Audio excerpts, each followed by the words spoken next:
Hello, hello. Hello, hello, hello, hello.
In every city.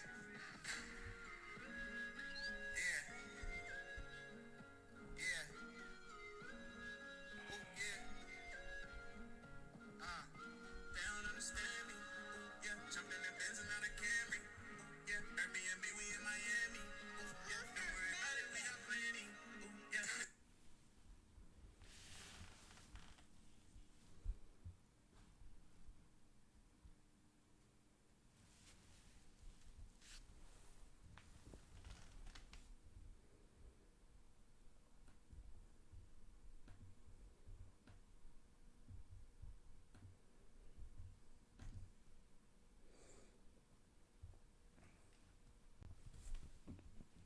Yo, what's up, Rod? Rod, while I'm waiting for my next my pod mate, I don't know if you're still here, but what's next for the Lakers, man?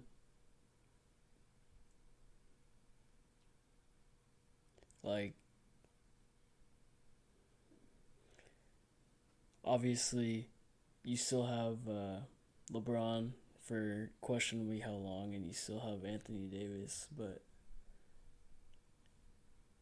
what's the next move? W stream.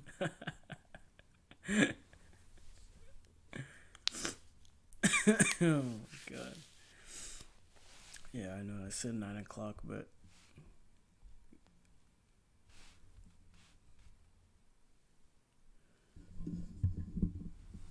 give me a slight delay.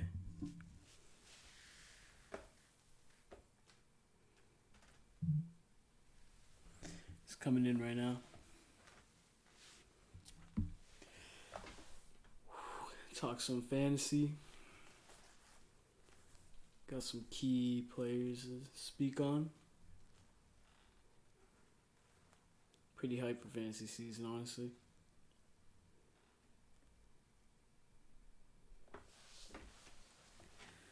If they were gonna stay mediocre, do nothing, but gotta trade either AD or LeBron to get some picks. Westbrook gonna be difficult. How long? How much longer do they have Westbrook? That's a good question.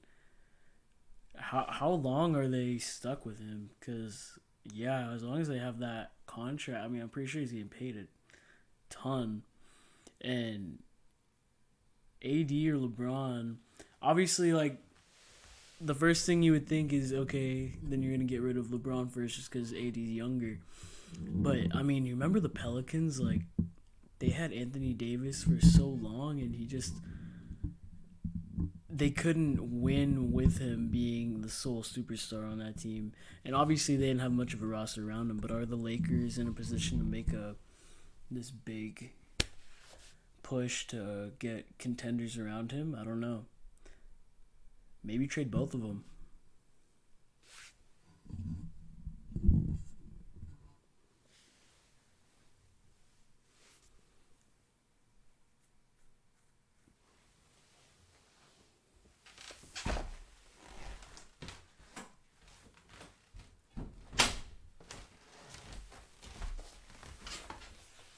A little light. A little light.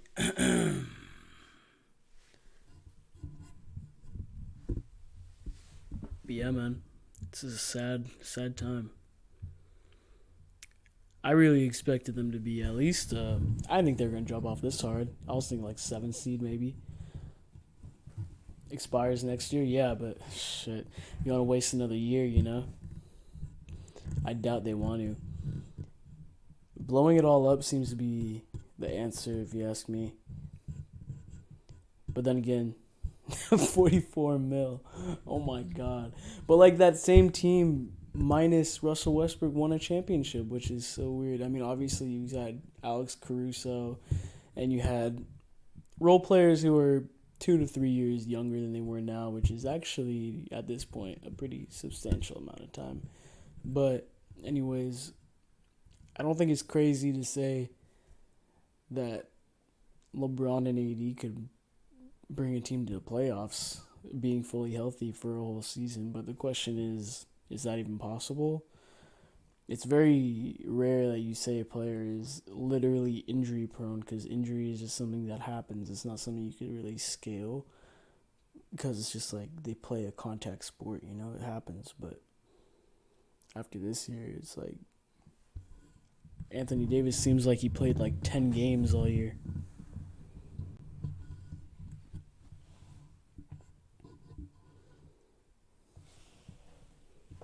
Like you have Derrick Rose and people say he's injury prone, or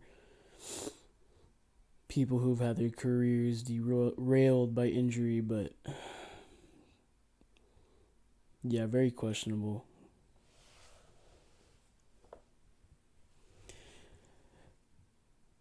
Eric, you in?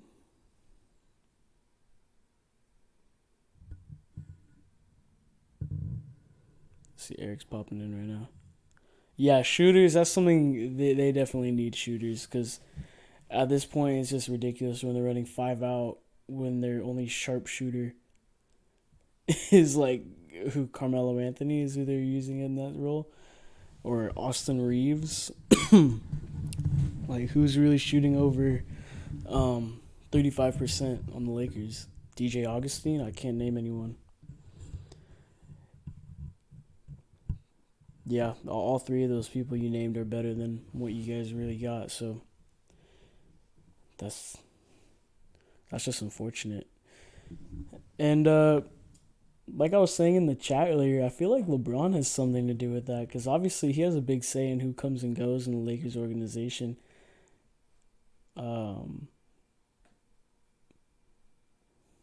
And you know, just like Jordan isn't the best GM, maybe LeBron should just let him, you know, build the team around him. It's kind of like when he left Cleveland.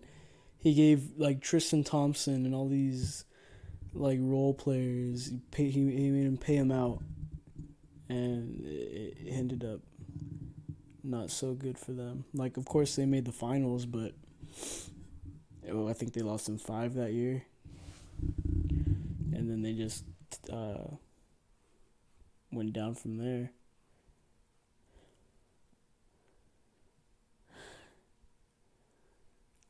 Big Al just sent me, the Suns are frauds. Clippers up 30 at the half. The whole starting lineup isn't playing, by the way.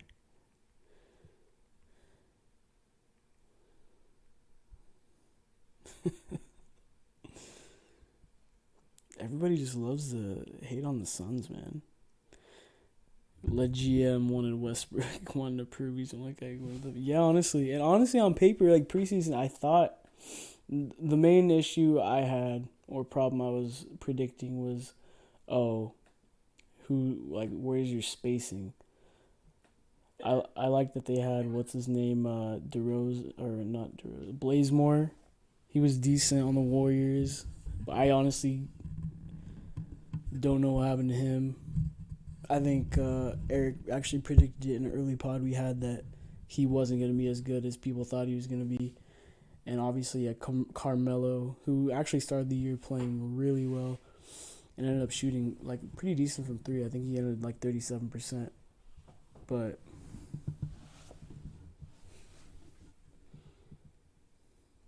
yeah. And we're live. What's going on? Here now. Yeah, I hear you really good. Is that your new mic? Yes, sir. And is that a web? I'm excited, man. Is that a webcam? Yeah, it's a web. Yeah, it's a webcam. Not crazy, but it gets the job done. You look good. Hey, man, you got me all gassed up, man. Let's hop into this. All right, first off, let's talk about baseball real quick. Oh, you want to talk about what I was talking to Rod about right now? Because I think I remembered we talked about the Lakers preseason, and this isn't what we're talking about today, but since Rod was talking about it, I just wanted to touch on it for a sec. Let me make sure that the audio is okay in this. Okay, yeah, audio is good. So yeah. Anyways, I think we had talked about the Lakers picked up because they had just got Kendrick Nunn, they got Bazemore, and a couple other like Wesley Matthews or something like that. And you were like, trust me, after watching Bazemore for 73 games last year, he's not as good as people are hyping him up to be. Go ahead, what you were about to go say. I'll let you give you the floor. The whole like idea behind Bazemore is he got a lot of run and he was able to put up points, but I think a lot of that was benefiting from the fact that there was not a lot of wing depth in the team last year. Iggy wasn't there last year. Clay was out for the year. You had Wiggins at small forward and Oubre pretty much, and he was kind of like your go-to guy off the bench. And then eventually he became starting once Oubre had the hand. He was getting a lot of minutes, and all the attention that was kind of thrown on Steph kind of freed him up for a lot of corner looks from three, so he shot at a fairly decent clip in comparison to the rest of his career, and it kind of inflated the stats. But if you watched him play, there was a lot of boneheaded plays, dumb fouls, biting on stuff that he shouldn't be doing. He just wasn't very good. And then, like, that's why, like, the whole, when he was leaving in the offseason, that whole Shams quote where it was like, Bazemore turned down more money from Golden State because he wanted a bigger role with LA, and then, you know, like, that was like, Laker fans were confident because at the same time they were pulling in a bunch of different free agents on vet mins, like Nunn, like you said, Melo. There was a lot of hype, so there was the idea, like, oh my god, so we're building something here. Bazemore, it's a sign. But no, like, anyone who watched him play could have told you that he wasn't very good. He got a lot of shit from Warrior fans, especially towards the end of the year. I don't think he's a terrible, like, 10th man off the bench, 11th man. But then you look at it now and you're like, fuck, dude, this is a Lakers team that won 30 games and he's not even getting run. Yeah. Good example because obviously he looked pretty good in the time he had, but the Lakers are interesting because on paper they seem like a team that should, like, you give you see all these other teams. Well, okay, let me take a step back because actually there is a lot of talented team. Like I think. City, by the way. Oh, thank you. Yeah, you know I rocked this in Oakland the other night. Nobody pressed me, which was interesting. By the way, Oakland kind of. We gonna get you. SF soft. Anyways, anyways, this is kind of off topic, or not really off topic, but the play-in teams are actually really not too bad. Like if I was in the Warriors spot or even the Suns spot for that matter, the Pelicans with CJ have looked like a really solid offense. They're a play-in contender.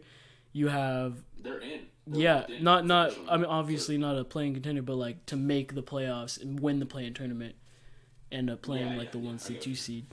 They look really good actually. Like, well, obviously their defense leaves something to be desired, but their offense is just extremely hard to defend with CJ, and you have Larry Nance coming back, and I think a lot of those play-in teams are just underrated. So I think the Lakers thought they could just kind of coast.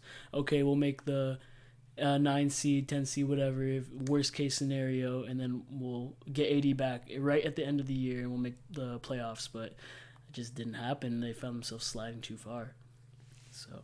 Yeah, and even then, like, they shifted their philosophy.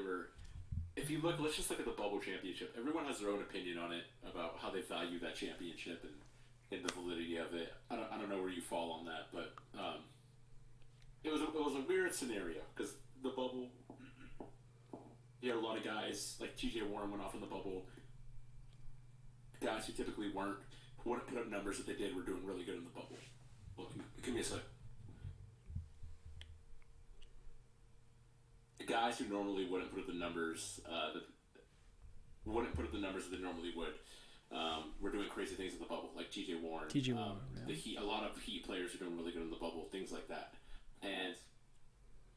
But to the point, obviously the Lakers won it, so we'll call them champs. But the makeup of that team was a lot different. They traded most of their depth in order to get Westbrook, and they very quickly went from a lot of wing depth from guys like KCP, Kuzma, and Caruso to suddenly being very old on the wings. And then on top of that, most of the rotation became a lot older as well, because if you look at the starting five, what is it? You have Westbrook, who's at shooting guard? I know Avery Bradley got a lot of run. Yeah, so they have Westbrook, their rookie, Austin Reeves. They're going to have who coming back? Well, Westbrook's still going to be on contract. They're still going to have AD. They're still going to have LeBron. They have the rookie and Reeves. Carmelo was a 1 year. Kendrick Nunn was a 1 year. Malik Monk. I think he opted in, so he's oh, back. Really? Malik Monk. With the contract. I think Malik Monk got like a veteran minimum at 23 years old.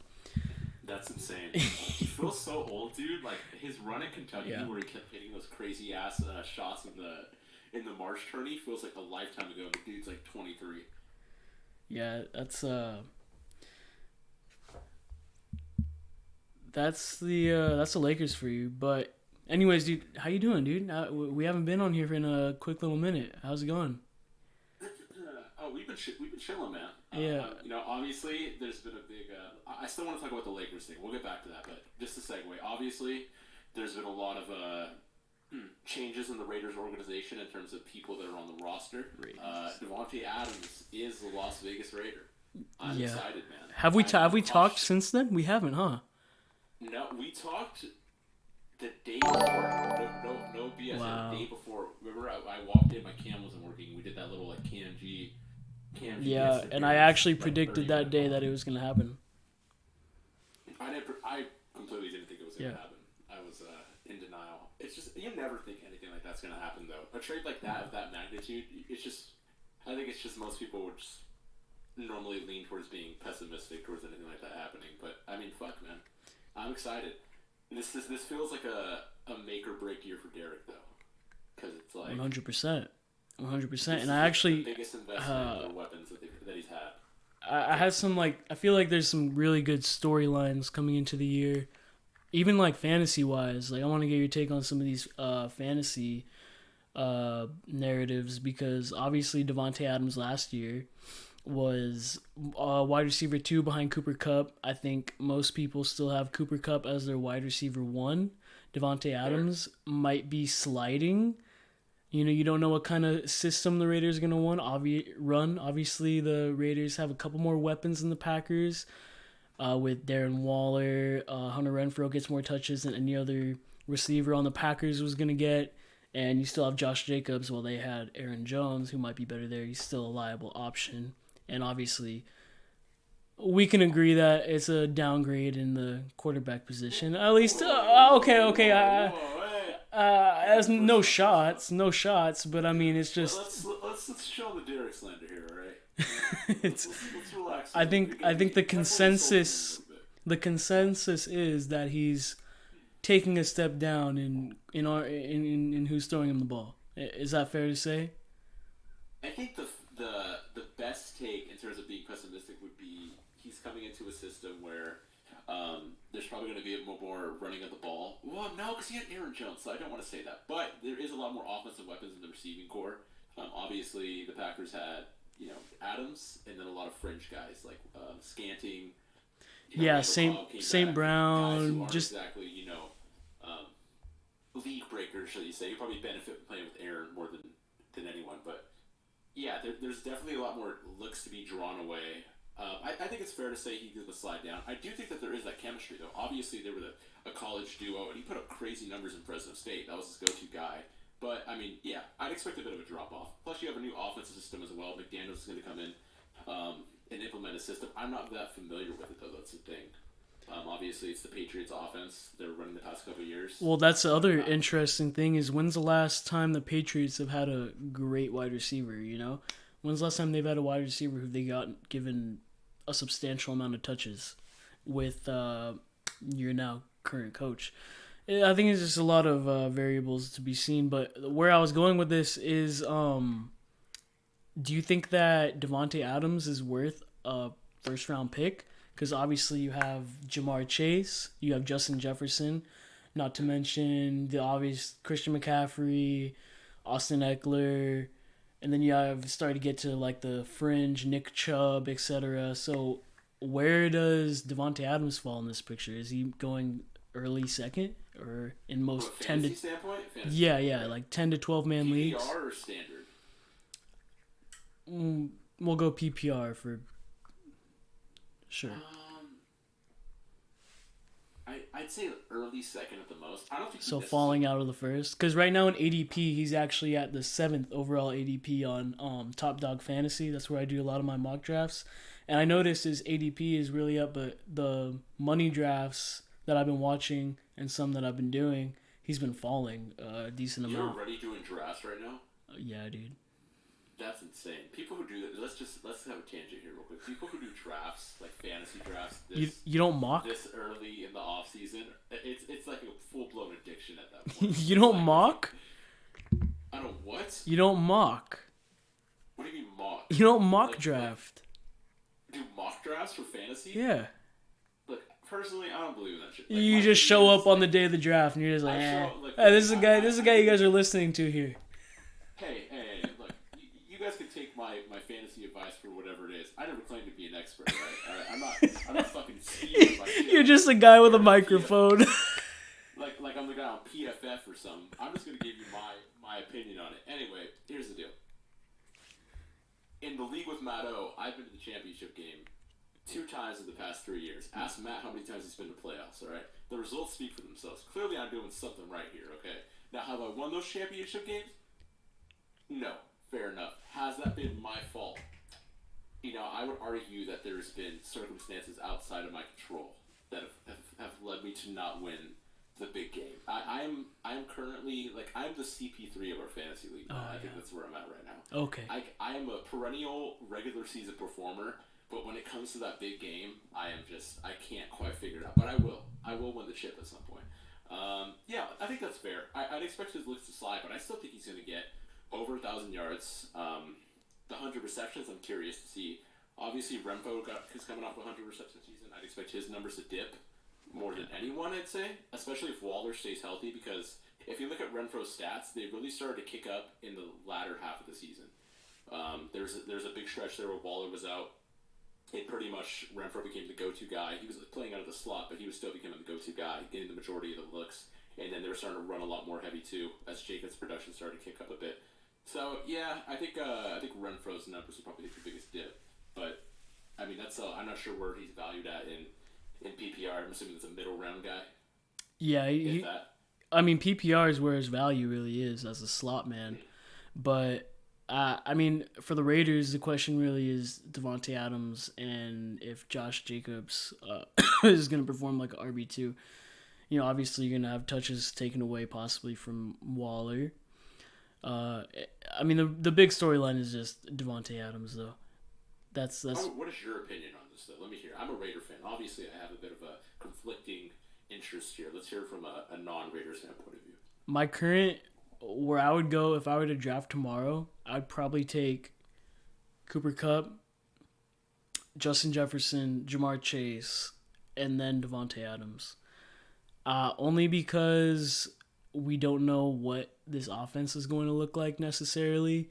And I do believe he's taking a step down in quarterback talent with a surplus or, you know, just more talent around him, at least at the weapons end. Maybe not on the offensive line or overall How drastic do you think it is, though, the drop-off in quality? Well, I mean, in Green Bay, it could be argued that, I mean, it was pretty apparent that he was being kind of like force-fed the ball. I don't see Derek Carr as the type of guy to... obviously you could tell better than me watching him every single week, but he doesn't seem like the type of guy who's gonna force feed the ball. He was definitely. It was hilarious. If you go back and you watch I mean, I don't know if you would, but like if you were to go back and watch the film for week 1 of last year, like he was trying so hard not even week 1, the first couple weeks, just trying to force feed Waller, like so bad. And then once he got hurt, like a lot of guys' numbers started to kick up and everything. But yeah, like I'm reminded that first half of week 1 against Baltimore was like some of the ugliest football I think I've ever seen Derrick play. Because like Waller just couldn't get shit because they were just sitting down. They were shadowing him.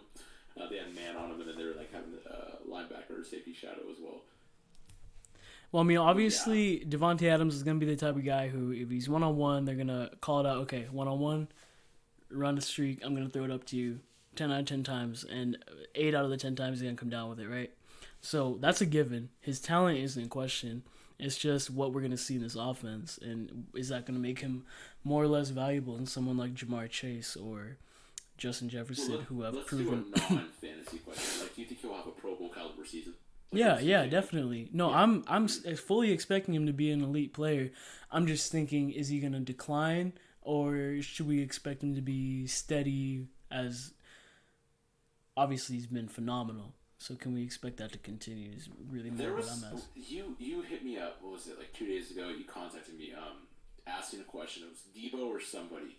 Yeah, it was Davante Adams, because Deebo's actually right below him.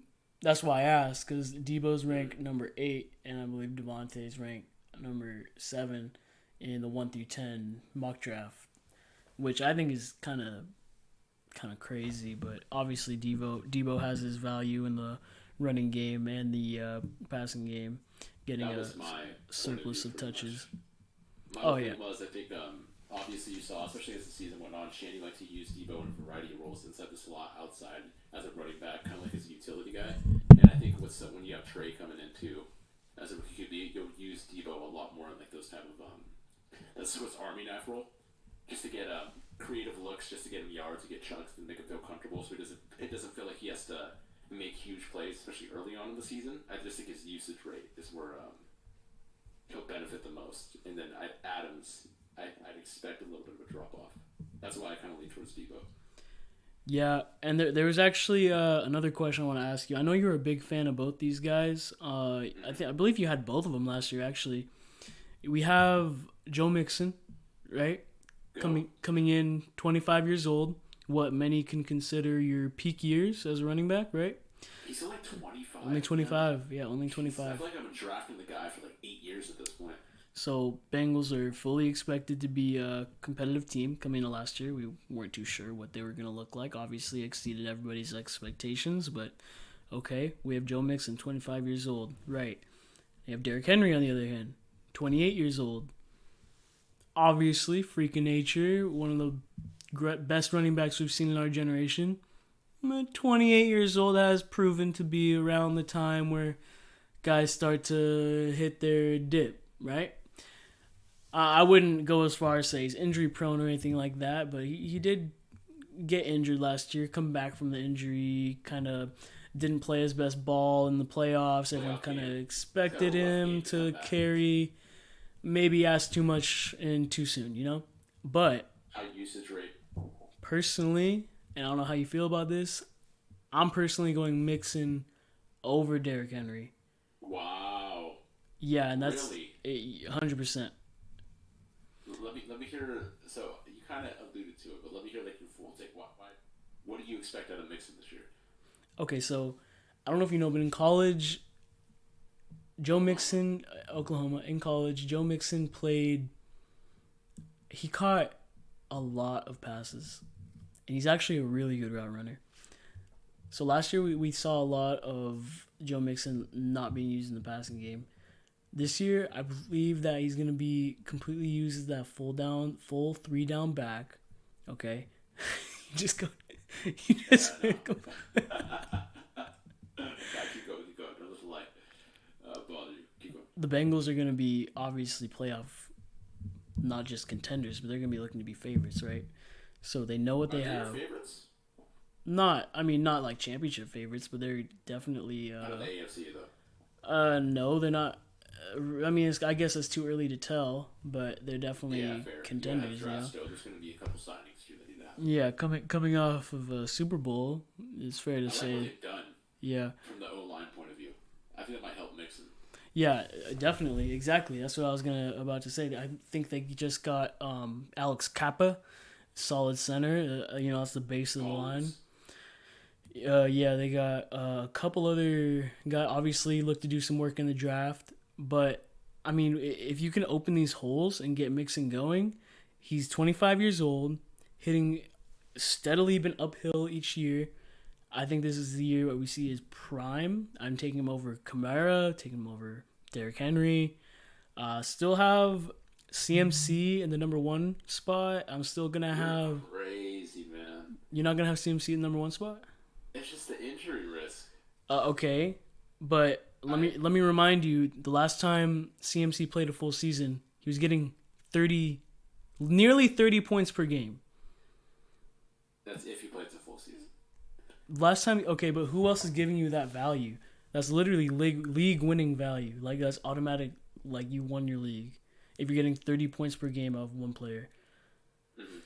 Like the next closest could be like Austin Eckler maybe, but I mean for my value, I have Christian McCaffrey, Jonathan Taylor, who obviously was a league winner last year.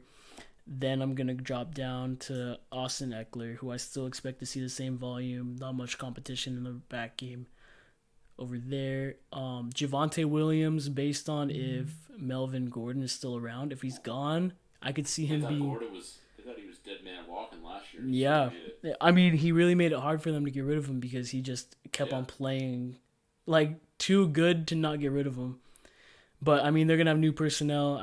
They have Russell Wilson. I think he could easily end up being the running back one next year, and people are gonna pick him up maybe in the second round. That would be fucking steal. But anyways, that's who, what, when, where, why. Maybe if it's kind of hard to tell right now because they have two running backs on their roster who both saw a lot of carries. But anyways, and then that's where I have Joe Mixon, and then a tier gap, and I'll go Derrick Henry. So hold on, let's just summarize that real quick. So your top three running backs right now. List them real quick again. Christian Number one McCaffrey. is who? Christian McCaffrey. Number one. Number two. Jonathan Taylor. Number three. That would be Austin Eckler. Yeah, so you don't have Mixon. I get, but you don't even have Henry in top three. No, I don't. I'm still riding with Henry. Just because he's done good for you in the past, or No, well, okay. Let's relax here, because obviously there's a bit of a bias here. But that offense is so dependent on his production. His usage rate is insane. Like that's my main thing. I guess that's why I'm still gonna ride with Henry. Other than that, I mean, because what injuries has Henry had, with the exception of the injury he had last season? And I know we could do I think. Well, we could do the hypothetical. I'm not. Hey, this is the tip of the iceberg, and the injuries start coming on more and more from years he's getting older. Well, if you remember, I'm not even saying injuries. I'm just saying like as a production wise, if you remember. I mean, if you want to taking back and looking at his injuries, I'm not basing this off his injuries, but I believe the last substantial injury he had was right before he had that breakout game against Jacksonville a couple years back when he was kind of having a Thursday night, right? yeah, he was having like a mediocre season up to that, and then he supposedly talked to like those Browns color rushes. Yeah, but anyways, that's not what my whole like argument is based on. I'm not saying that he's gonna get hurt. I'm saying that just. I'm really more talking about Mixon improving and Henry. I'm not saying a substantial decline, but like a decent progressive decline once you hit like towards the 30, especially his style of play. I would. That's fair, but my thing is, I would call him the most valuable running back in the league last year from a fantasy standpoint prior to that injury. Because if you look at his game, there is a lot of stuff carries of like 2 yards, 2 yards, 2 yards. But the Titans lean heavily on that constant pounding at the line of scrimmage, and eventually, as the game wears on, he starts to break defenses down. And the amount of carries that he gets is pretty much unparalleled to anyone else in the league right now. Mixon gets a lot of carries too, though. But Even if there is a bit of a drop in, let's just say, explosiveness or athleticism, if he's getting fed at that same usage rate, I just find it hard to believe he's not going to get his still. But is he going to be able to have those same?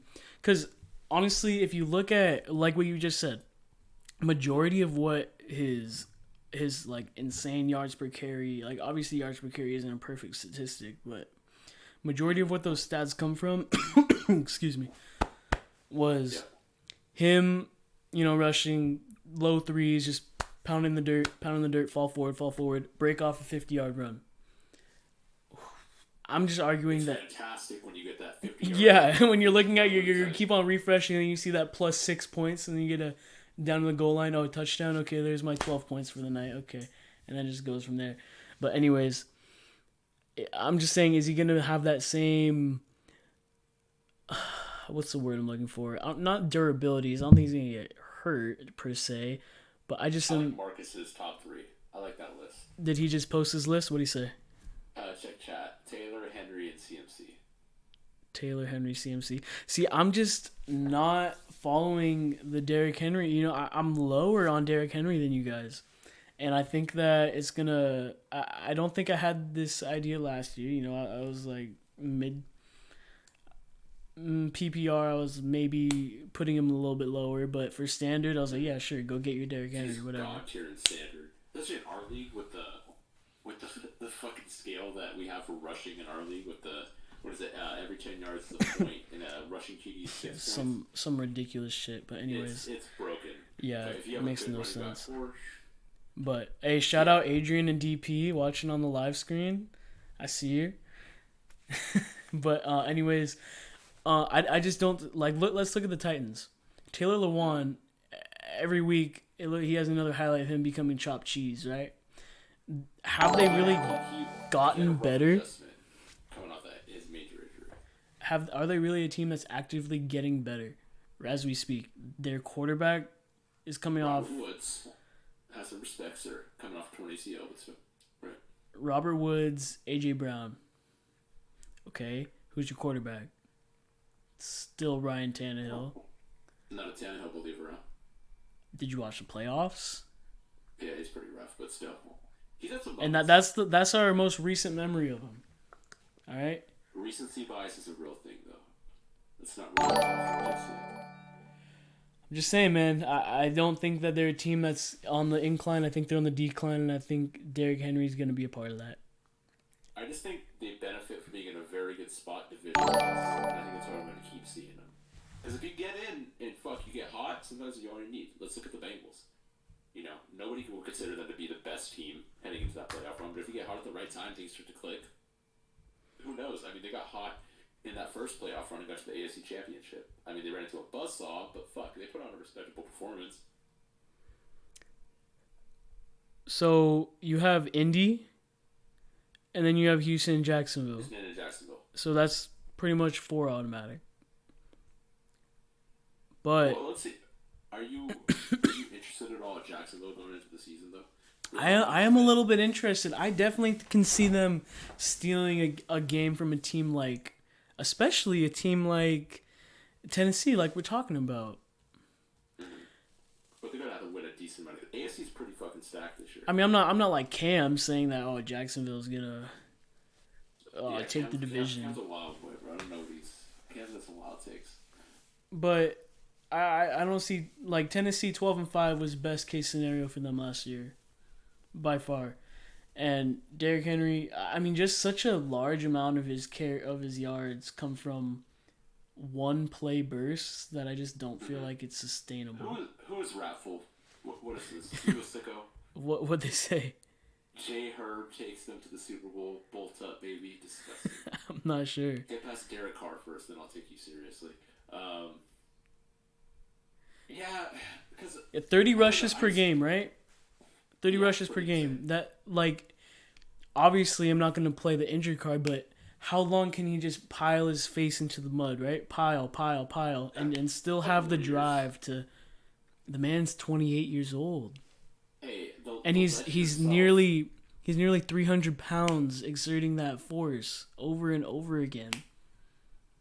The legend himself, Frankie G, Niners legend, just retired, and he proved that you could do it into your 30s, right? Let's have some respect. And he had 2 major knee injuries. No, you cannot. You're not gonna compare Frank Gore to Derrick Henry. Okay, that's just This is not. awfully disrespectful. That is not. This is awfully disrespectful. Okay, last year you were saying, "Oh, Derrick Henry is best running back of all time." You ever said that about Frank Gore?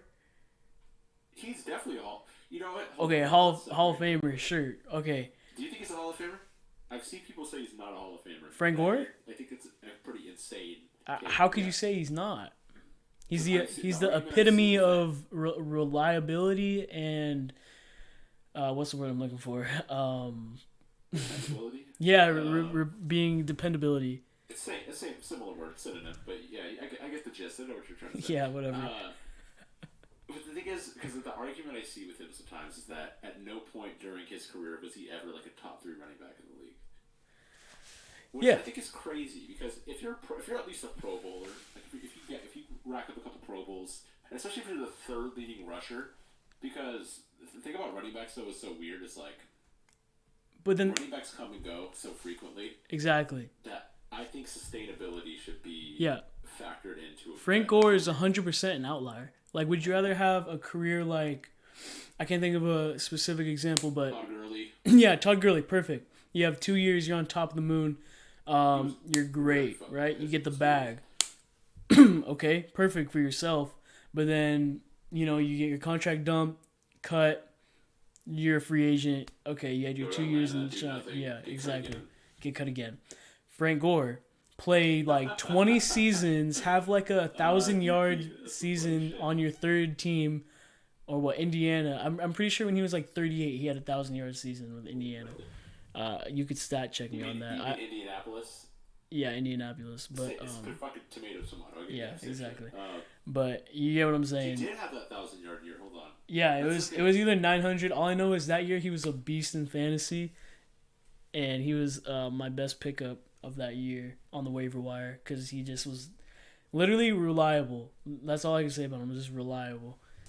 It's a sad day though, man. Like the legends of our time are pretty much hanging it up. It really does bum me out. I feel like that's been the case for like a couple years. Who could you really still? Like who's left? Larry Fitz technically isn't retired, right? He's gone, bro. He's done. Like look at these numbers. Okay, like you have. This is the epitome of just dependability. 06, 1,700 rushing yards. 2007, 1,100. 1,700 as a rookie. Second year running back. Second year, yeah, he had an insane second year. I remember I had his card. As well. 2009, 1,100. 2010, 850, but he missed 5 games. And then you have 2011, 1,200, 2012, 1,200, 2013, 1,100, 2014, 1,100. 2015, he goes to Indy. 33 yards short of 1,000. 2016, 1,000 yards with Indy. 2017, almost 1,000 yards with Indy again. 2018 goes to Miami.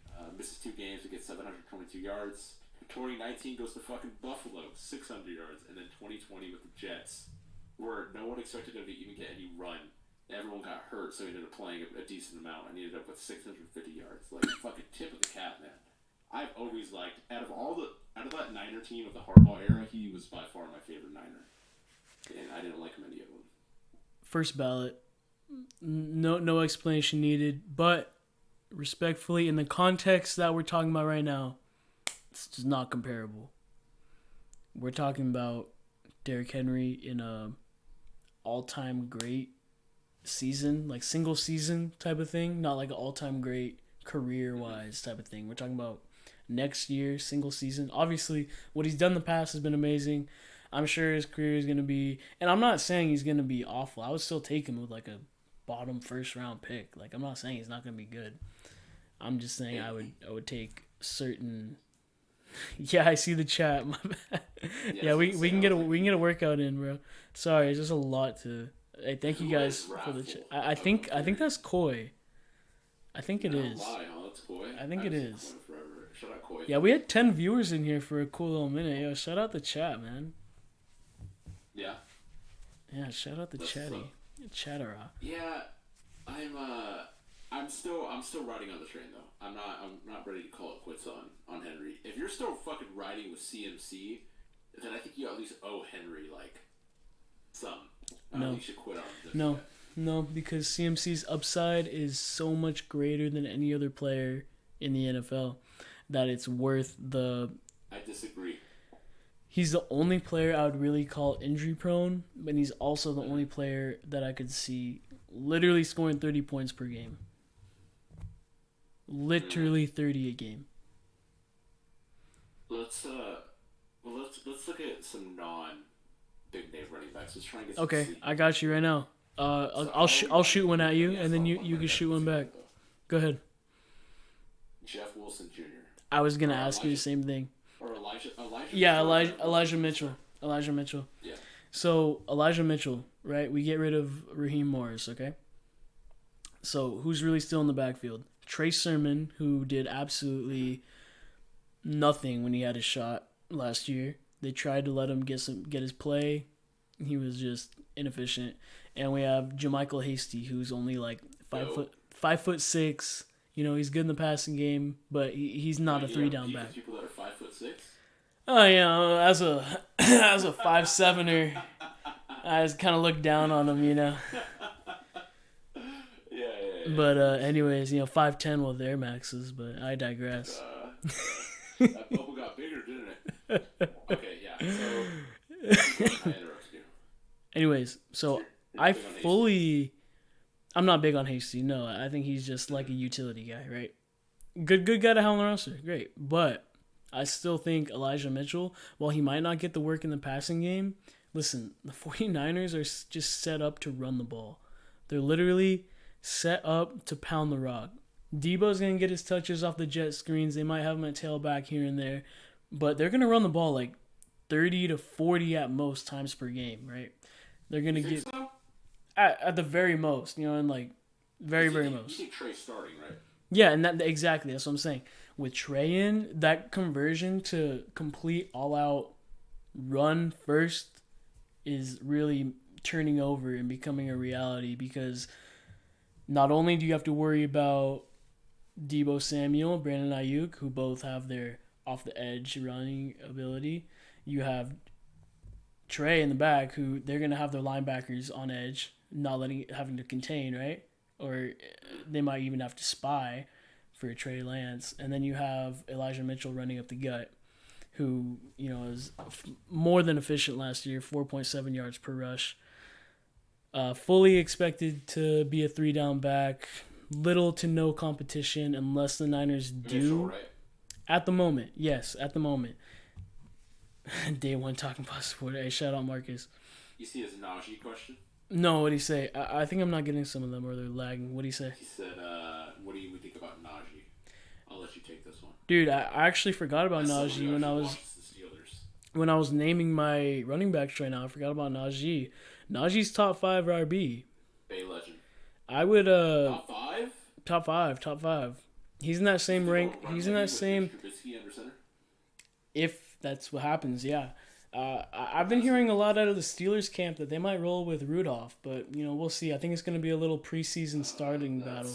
That's ugly, man. Mitch Trubisky is a Nickelodeon Slime Bowl MVP as well as a former Pro Bowl. I just think we're disrespecting him a little bit. I know I wrote an article about it, but I agree with you actually. But no, yeah, I like Najee.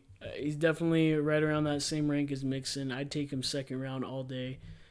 Is he going to get that usage rate in the passing game, you think, or not? 100%. 100%. I'm not familiar with his game that much. The I really watch the Pittsburgh Steelers, they only played Najee Harris all year last year. He had the most touches in the NFL as a rookie. And that's not going anywhere. Obviously, with Mitchell Trubisky, maybe he could run a little bit more than Big Ben because Big Ben is just immobile at this point. But that man was a corpse on feet. But let's be real. What percentage of Mitchell Trubisky's passes are going to be screens, dump offs, I think Texas routes? This whole time in Buffalo was the wake-up call that Mitch needed. And he's going to come back in a very Jim Plunkett-esque redemption arc and win 2 Super Bowls with Pittsburgh. But Well, obviously, that's the most optimistic take you've ever had in your life. But, yeah. trying to be optimistic. All right, obviously you watched. You told me, right? You watched a good amount of Pittsburgh games this past year, didn't you? Yeah, I did. Or do you think Pittsburgh is dead in the water, or can they compete even with some? No, they're gonna compete. They're gonna compete. They have a defense. They have a defense, and they're gonna have a running back, and they're gonna improve their offensive line. Honestly, I think Mitchell Trubisky at this stage in his career, at his age, well, in comparison to both their stages in their career, is gonna be an upgrade from Big Ben last year. Nothing against Big Ben, but he's like 50 years old, 600 pounds with broken knees. So. Why are you gonna say 600? That's necessary. You didn't even segue that in there. Anyways, the other player that, while we're on the topic of Elijah Mitchell, I kind of want to get your opinion on. And you could say what you think about Eli, too, if you wanted to touch on that. But a guy who's in a very similar situation, kind of was like a running back by committee in a run-heavy offense, but is a young guy who we kind of expected a lot from, but didn't really get their chance to shine due to injuries. J.K. Dobbins. So he's someone who's kind of falling in the draft a little bit because Gus Edwards just got his contract extended, so there's a little bit of question marks going around in Baltimore, but obviously they ran for the most yards per rush last year. They're going to slam the ball just like the Niners, so I'm kind of interested to hear what you think about that because I was going to ask you, would you draft Eli or JK first? You know, it's kind of like in the same position. I'd go Eli because the thing you could say with Shanny in this offense is that he's shown that he's willing to commit to a running back that's playing at a good level when they're healthy. I think the issue is the Niners just for some reason have had so much injury turnover, like from the beginning of Shanny's reign, and I feel like it's just kind of fucking persisted since then. Mostert seemed like that guy. Obviously, they gave him that short extension that he got after that playoff run that he had, where he was really good. And for all intents and purposes, like they were willing to just roll on Mostert as their number one guy, as a number one running back. But obviously, MetLife is a cursed stadium, and things didn't go the way they want to. But the thing I'm more cautious with Baltimore is, yeah, they do lead the league in most rushing yards, but you have a big chunk of that taken from your QB. And now with Gus Edwards there, who proved a bit during his time, that's another running back to take looks from. And if we looked at last year's, obviously there's a lot of injuries, but it was a heavy running back by committee that didn't really give an individual running back the time to shine. And so that's why I'd probably lean towards Mitchell, because you saw towards the end of the year, Mitchell started to get a lot of carries, and he kind of emerged as that number one guy. Versus Baltimore, there was never a moment. There was constant fluctuation. For 1 week, you thought it was Devontae Freeman. The next week, it was Latavius. There just never seemed to be a time where you could kind of pinpoint on a guy. And then on top of that, from the red zone perspective, a lot of those red zone TDs are getting poached by guys like Lamar on QB options, things like that. Obviously, that's Greg Roman's offense. Is Roman still there, or did they fire him? I haven't heard anything. I mean, do you think you could say the same thing about Trey Lance, though? That he could start to an extent. So Roman's still there, so that makes me even more. Yeah. Say the same thing about Lance. Well, I don't know. We saw we only have 2 games of film to go off of, so that's where it's hard to judge. We saw in the Arizona game, they did run some QB sweeps at the red zone to try and free him up, but the offense as a whole was struggling that entire game. I think they were just trying to get creative because they couldn't quite get points on the board that they wanted to, so I'm not sure if I'd count that as poaching. As a philosophy that they're going to have with Lance under center. And Mitchell played really well in that Houston game with Lance. Obviously, he had the TD off the check down in the red zone, but I believe he also had a rushing TD too, no? As well, if I'm not mistaken. Yeah, I think so. Hold on, let's check chat, because I'm getting... Trey won't be my shit, Eric knows. Fuck you, Marcus. Fair enough. Yeah, so I definitely lean towards someone like Elijah over Dobbins. Plus, Dobbins is coming off a major injury, so that there's that as well. I guess the question that I would have is, like, he was a rookie last year, right? And going into the year, like, Gus Edwards was expected, okay, Dobbins went down, okay, Edwards is going to be the guy. Everybody ran to pick up Edwards. He was getting drafted in, like, the 4th, 5th round, right? So Dobbins, like, right before that injury, which sucked, but they did their draft, like, a day before that injury. Yeah, so does that slot Dobbins back into that RB1 where he was before, and then the depth chart goes Dobbins, Gus Edwards, etc. Because obviously they just picked up whoever from here and there off the free agent market to fill in because they wrote, as you said, they rotate their running backs so much. But I mean, having a healthy guy that they took him in the first or second round, J.K. Dobbins. Second, right? Yeah, second round. I'll go look that up for you, but I think second. Yeah, so you spent an early draft pick on him. Obviously, you paid Gus Edwards, but I mean, they want a surplus of good running backs.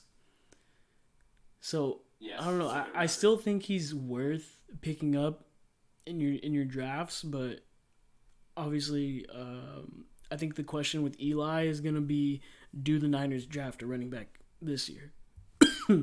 Because you're still gonna have Trey Sermon, you're still gonna have Eli, you're still gonna have Jeff Wilson Jr. They're going to ride the hot hand. So if they pick up a running back in the draft, which obviously they can, or if they do something like pick up Sony Michel, that's going to play a huge factor. Top 5 quarterbacks taken for Marcus is Patty, Allen, Herbert, Dak, and Kyler. I would definitely go Kyler before Dak. I think Dak took a big step down last year. Everyone kind of picked up Dak thinking that, the garbage time points is where all of his money comes from, but he played on a competitive team, so there wasn't really all that garbage time trailing by 20 points in the fourth, where he kind of picked up a lot of those points in the years prior, and he just wasn't really as good. But Hurts needs some love on this too, alright? Yeah. Fringe top 10 QB, might I add. Fantasy. Okay, yeah, fantasy. There you go. I was gonna say. Not in real life. Yeah, he's looking. Sleeper, late round He's QB. looking on the way out, man. I don't know. He don't look too good. Yeah, well, the trade they did this past week kind of shows that they might be looking for a QB this next draft if he doesn't, perform at a high level. But yeah. No, hold on. Let's look at that one more time. Is Allen on that list or no? Josh Allen, Patrick Mahomes, Patty, Herbert. Dak, and Kyler. Where do you have Burrow at as a fantasy QB? I think he's more of a real life quarterback. I agree with Marcus on that last part. I'm going Lamar over Dak. Yeah, and people forget, Lamar got hurt last year, so It was just a fucking busted season for the Ravens. A shitload of injuries. A lot of close games didn't quite bounce their way. Like, it kind of gave a bad impression. Just from a fantasy standpoint, but I think they'll recover pretty well. I'm more optimistic about them than Cleveland or Pittsburgh. Another running back that I want to ask you about while we're on the topic of running backs, Nick Chubb. Obviously you have Kareem Hunt in the mix, but there's been some rumors about them trading him and looking to make Nick Chubb the 3-down guy, but I don't know. A lot of people are debating is that really if he's. thing? Yeah. There's a couple. Kareem. Mm-hmm. Yeah. That's a good running back if you can get him for whatever team. I Definitely. As a market. There definitely would be, but I mean, obviously, if he's by himself, he's a first-round pick. But I could see him literally Kareem Hunt staying and him still leading the league in rushing yards. So it's just so the narrative is you have two, as running back by committee, you're not going to want that. But he just puts up the yards, and he doesn't get very much passing work. But when you put up 125 yards and a touchdown every week, it's hard not to pick up on that, So, would you pick a first-round pick on Nick Chubb? First rounder? Yeah, I would. Really? I would. So, I mean, He's with the whole hunt. with you saying that it's a first-round pick, you're selecting CMC, Austin Eckler, Jonathan Taylor. It depends on how many people are in the league as well. Let's say a 10. Cooper Kupp. Okay. You have Najee Harris, Joe Mixon, Derrick Henry. I would go Chubb over Mixon. Really? I'd go Chubb I over... strongly disagree. Why would you... As a guy who drafted Mixon, what was it been now? 3 years years, 4 years in a row, I'd feel more comfortable going with Chubb. I'd feel more comfortable going with Chubb over CMC. I'd feel very shaky taking CMC with the first round pick, considering the past couple of years. You would take Chubb over CMC? Not that I don't think. Oh, and let's not forget about Alvin Kamara. Yeah, he's still out there. But if we look at his production, the guy's been arguably a top 3 running back when he's played. Yeah, he missed a couple games this past year, right? And the year before. Let's run the stats. I had him on my. He was on an IR slot last year, but he was on pace to be a league leading rusher. And even then, his numbers are really good considering he missed 2 games. Damn, Chubb is fucking about to be 27. Now that being said, if he ends up being if he ends up being by himself, then that's automatic. That's automatic, dude. Yeah, he missed 3 games, but he still threw up almost 1,300 yards rushing. Which is insane. The only downside is that he doesn't have much of a passing game upside. At all, yeah. Yeah. Yeah, top 10's fair. Let's see how many games McCaffrey's missed in the past couple of years. It's gonna be a substantial amount of games. He missed 4 in 2020. Well, I mean, every game in 2019, and he missed 3.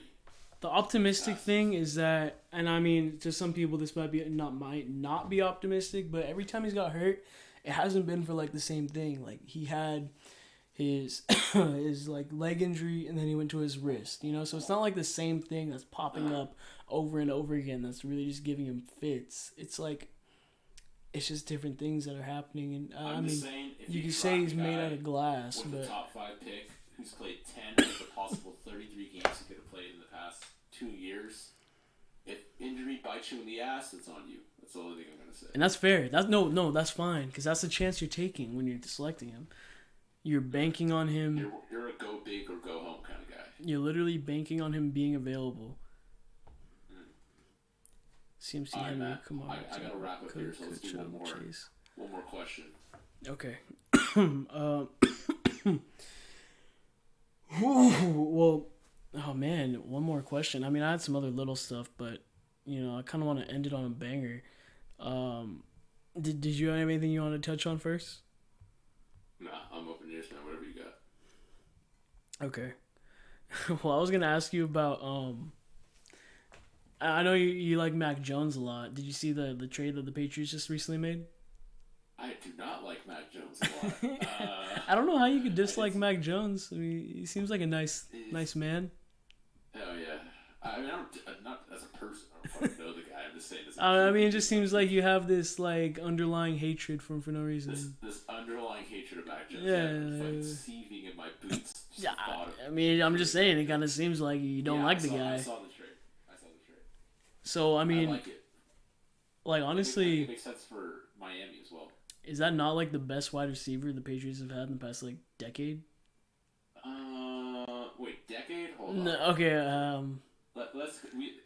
Edelman, Wes Welker. I think Wes has been gone. Oh, yeah, a decade's an exaggeration, but the last handful of years. Who were Brady's number 1 guys? I mean, the Patriots are notorious for just plugging guys in. Specifically wide receiver. But also, Parker's had some injury issues. Brandon Lloyd. Brandon fucking Lloyd. How many yards? Aguilar was half decent last year. Half decent. So yeah, you see the cast that Mac Jones had last year. Obviously, he made Najee Harris was a playable option. He made not Najee Harris, N'Keal Harry, excuse me, and he's been really bad though. Who was it that was actually quite good? Aguilar only had 500 yards. Okay. Who did? Aguilar last year with New England. Yeah, it's crazy when you leave the Raiders, right? Yeah, no, he's a product of Derek Carr. We all know that. Yeah, his best season was in Vegas though, 900 yards. Fluke. I disagree, Larry. I disagree. But yeah, if you guys have Devontae Parker in your 5 to 6 round, I think that's a bit early, dude. I think you can do better. in like your 12 to 10 round, pick him up. Yeah, fringe late round player, hoping that no injuries and he has an upside season. But even then, like I'd be cautious. I wouldn't even draft him in the middle rounds. Yeah, There's better options out there. yeah, especially with that offense. But yeah, man, I appreciate you coming on. I feel like it was some pretty good convo. Definitely got to hit this again while we get closer to the season. We'll have a better understanding of who goes where. Hey, how about them Suns, man? We'll definitely talk. We're gonna have another talk come playoff time, and after first round of the NBA playoffs, and we're gonna come on here. We're gonna talk about where we're at. Yeah, hopefully you're still around, buddy. Hopefully your Warriors. Hopefully, who you projected to be playing? Who's it looking like? Is there any D-Book for MVP from Marcus Perp? Thank you. Someone with some sense. Deebo for MVP. D-Book. The dick riding is crazy. What do you mean? I mean, 27 points per game, 5 and 5, and winning 70 games in a year. Hold on. Let's pull up because I think we're matching up with the Jazz at the moment, if I'm not mistaken. Dude, that's a scary matchup for you guys. That's scary. I'd rather get Jazz. Oh no, they bumped up to 5, so we have the Nuggets. I think the Nuggets is a tougher matchup than the Jazz. Yeah, you guys get smoked by Jokic. Your main flaw is dominant bigs. I don't know. Looney owns Ayton, so I'm not that concerned. Looney played like 10 minutes, and Ayton had like 20. He owns Ayton, man. But let's just say, let's just do a hypothetical here. All right, you want to get nuts? Can we get nuts for a minute, Matt? Mm-hmm. Let's just say Timberwolves play Clippers, the 7 and 8 play-in game. Clippers lose somehow, and then they play winner Pelicans Spurs. They win that, and you guys match up with the Clippers. That's fine. Round 1. That's fine. That's a tough matchup, man. It's not really all that tough. Yep. Really? Paul Al's George. coming back.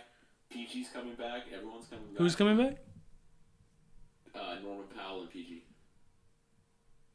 Suns and 5. Suns and 5. Yeah. Like, what do you want me to say? Like, you want me to say, oh, we're going to lose? Like, obviously. Who do you want, though? Like, what would be sweetest for you? The great thing about the Phoenix Suns is that they're built for every team that you could throw at them. I disagree. I think the Warriors match up really well with them. I don't think they want that matchup. You think they match up well? Well, I mean, you can match up as well as you want, but who's better? You know. We know come playoff time, Clay's gonna lock up Book. Come playoff time, what do you mean? You guys aren't gonna make it out of the first round. You don't have Stephen Curry. We're getting knocked out. Steph's gonna play first round of the playoffs. You don't even know that. You don't know that. It's been pretty well documented that he's ramping up. By who? Who documented this? You? Literally Kerr in the front office. Yeah, me. I just made it up. What's your source? I made it up. The front office. Yeah. Who said this? He said Steve Bob Kerr Myers, in the pregame press conference. Oh yeah, he took some shots today. But no, who do you want? Though? We're looking to if give you knock out any team for the playoffs. What would be sweetest for you?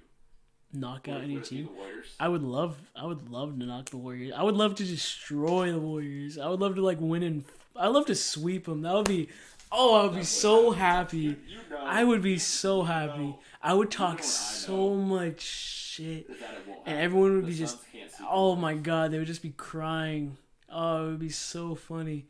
And I mean, I don't hate the Warriors. It's just so funny, like seeing the chat get, like, the chat. flustered. There's quite how many people are in chat right now? Not this chat, there's 6 people. Oh, we got 6 people up in here, bro. Are we big time? Oh yeah, dude, we had 10 earlier. That's nutty. Yeah. You got 10 burners or what? No, I'm literally on my phone and that's it, so I can read the chat. Unless you're in here, I don't think so. That's all I got. We're gonna talk again. We're gonna have a post. We'll do one for every round. We'll do round 1, round 2, semi-conference, conference finals. Quick prediction since we're touching on NBA. I got for the play-in tournament. It's locked in at. So it's gonna locked, be yeah. yes, it locked. So Minnesota, San Antonio. That's the easy Minnesota. Clippers, Pelicans. You know my sleeper is actually the Pelicans making it past the Clippers. That's my sleeper. I have where were you at? I'm going So then I'm going Wolves, Pelicans over Pels. Spurs, and then I'm doing Clippers over Wolves, and then Wolves over Pelicans. So you're just taking the easy way out. No, because the Clippers are the 8th seed. They'd upset if they beat the Wolves. Oh, you got okay. I see what you mean. And then technically it's an upset too, because the Pelicans are the 10th seed. Spurs are the 9th. Pelicans are the 9 seed, right? No, Spurs are. Nah, Pelicans are. No, look at it right now. What are you talking about? Really? Oh, you're right. Yeah, I think you're so. Right. Okay. Fucking God, look at the Lakers, man. They really imploded. Jesus Christ. Horrific. But I mean, obviously that could still move. But I would love to play the Pelicans in the first round. That's obviously. Well, that's a gimme. Yeah. That's a gimme matchup. I mean, I don't think they're as bad as people say they are, but. Nah, you're shivering in your boots at the thought of playing the Clippers first round, though. No, the one team I don't want to play would be Dallas. I wouldn't want to see Luka. I think he's probably You don't want to see Luka? I think you guys can handle I think Luka Doncic is probably the best player in the Western But Conference. you would, because 2 and 3 matches up in the semifinals, right? And 1-4 would, technically. I mean, hopefully they lose by then. I'm not sure. I think so. Yeah, if Mavs goes second round, I think you guys play Mavs. Obviously, I got. Wait. Wow, Warriors were really hanging in there, like with us for a while, and now we're 13 games ahead. But anyways, yeah, man. All right, man. That'll wrap it. That will wrap it. This is episode 9 of the Talkin' Pod. Thanks for talking and podding with the boys. We will be back after the first round of the playoffs. Once my Warriors knock out the Nuggets or Jazz, whoever it may be. It's a long ass time from now. You just said after the first round. That's like weeks and weeks away. What is that? It's like 2 weeks. It'd be a clean sweep. Well, I mean, I assume you want to talk about the whole first round, but all right. I mean, guys, I can't promise that because if the Warriors don't make it past the first round, Eric's not gonna come and talk about it. So I'm afraid of nothing. If the Warriors get knocked out, I'll come and I'll take my beatings, I'll take my licks, I'll take my wounds. I'll face it like a man. But okay. until next time. Until next time. I appreciate y'all. Let it. Is that it?